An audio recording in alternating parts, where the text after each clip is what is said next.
श्री स्वामी समर्थ. कशा आहात तुम्ही? आशा व्यक्त करतो स्वस्त असाल, मस्त असाल आणि स्वामींच्या सेवेमध्ये तल्लीन असाल. बघा, मला एका ताईची कमेंट आली होती की नाताई आमच्या दोघांमध्ये खूप भांडणं होते, इतके भांडणं विकोपाचे होतात की काही समजतच नाही, मला काही मार्गच सुचत नाही. मग मला मार्ग सुचत नाही तर मग तुम्ही काहीतरी सेवा सांगा याच्यावरती. तर मी 1-2 दिवसाआधी याच्यावरती व्हिडिओज केलेला आहे आणि मध्ये कालांतरात थोडासा गॅप पडला होता व्हिडिओजमध्ये, कारण मी आजारी असल्यामुळे व्हिडिओज करता नाही आले. पण आज तुम्हाला खूप सुंदर असा आणि छान असा आणि तात्काळ रिझल्ट येणार असा उपाय मी सांगत आहे. आणि हा उपाय महिलांनीच करायचा आहे. मग पुरुष म्हणतील मग आम्ही काय उपाय करताय? तुमच्यासाठी पण दुसरा सुंदरसा उपाय घेऊन येणार आहे, पण महिलांनी हा उपाय करायचा आहे. जर खूप काही वादाचे प्रश्न असेल तर महिलांनी हा जो उपाय हा आवर्जून करायचा आहे. मग हा कोणता उपाय आहे?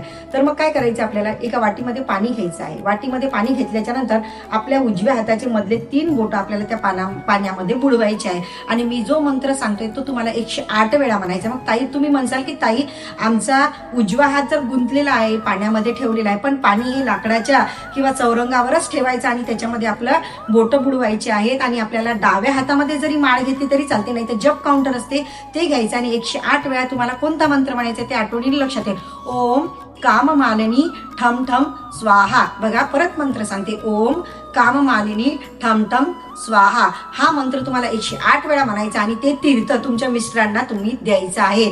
त्याच्याने तुमच्या जीवनामध्ये एकोपा निर्माण होणार, प्रेम होणार आणि तुम्ही दोघंही एकमेकांना समजून घेण्याचा प्रयत्न करणार आणि तुमच्यामधले वाद हे कायमचे नाहीशी होणार. मी तुम्हाला म्हणते की कमेंट बॉक्समध्ये तुम्हाला अनुभव आल्याच्या नंतर मला रिप्लाय द्या तुम्ही, चालेल, काही हरकत नाही. पण हा उपाय करायला तुम्ही विसरू नका. आणि व्हिडिओज आवडल्यास लाईक करा, शेअर करा आणि कमेंट्स बॉक्समध्ये श्री स्वामी समर्थ लिहायला विसरू नका. श्री स्वामी समर्थ.